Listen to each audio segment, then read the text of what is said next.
Our next speaker is a leader deeply committed to health recovery and rehabilitation of individuals in the correctional system. Joe Shiffer serves as the Deputy Warden of Inmate Services, overseeing drug and alcohol treatment, medical services, and the LCP Medication Assisted Treatment, the MAT program. Under their guidance, these essential programs provide hope, healing, and pathways to a lasting change for those who need it most. So please welcome Deputy Warden Joe Shiffer.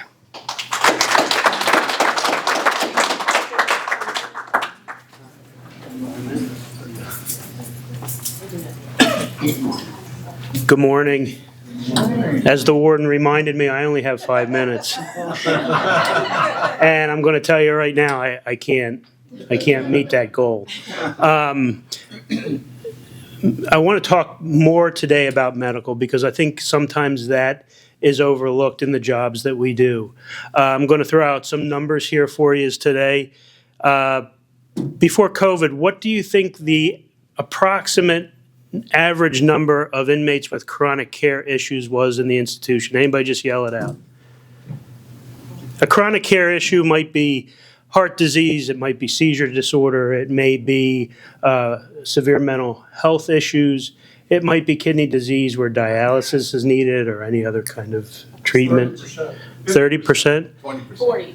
30% is about what it was. It was approximately 35% before COVID. Good job, yes. Now, can you guess what it is today? 70. It's actually 55%. I'm glad it's not 70. But it feels, yeah, some days it feels like 70%.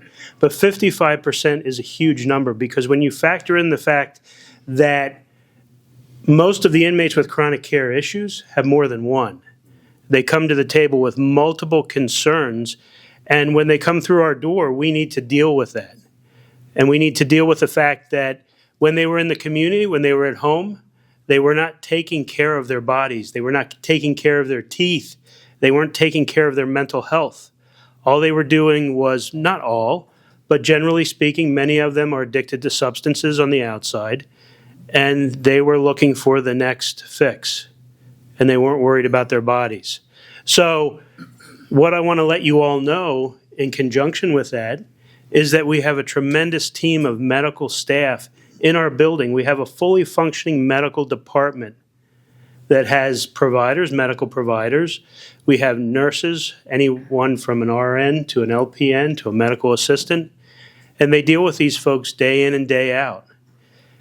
Today, as we speak, we have 4 individuals that are on hospital, that are in the hospital for care.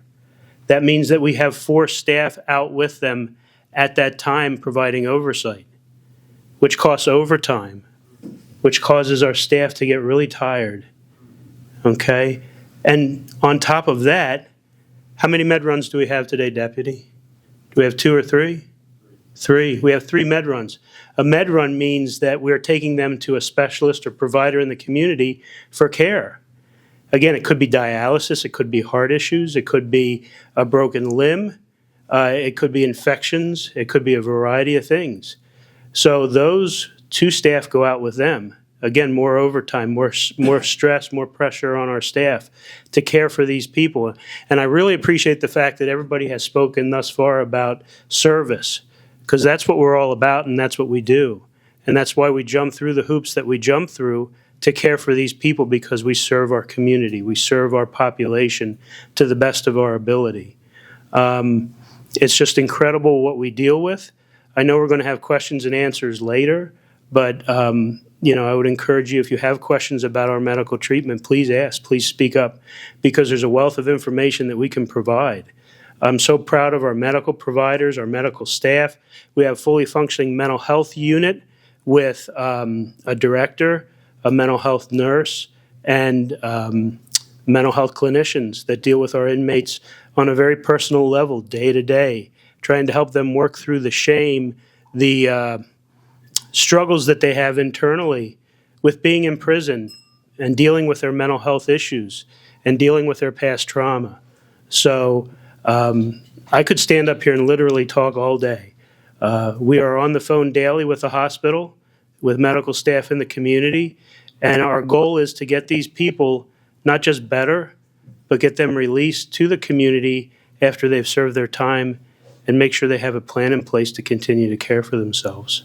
Very briefly, I know I was asked to talk about our medication-assisted treatment program, or MAT program. I've talked about that before. I think in this venue, we do have a MAT program. The medications that are provided through MAT are Subutex, methadone, and Vivitrol, 3 medications that are used to address opioid use disorder.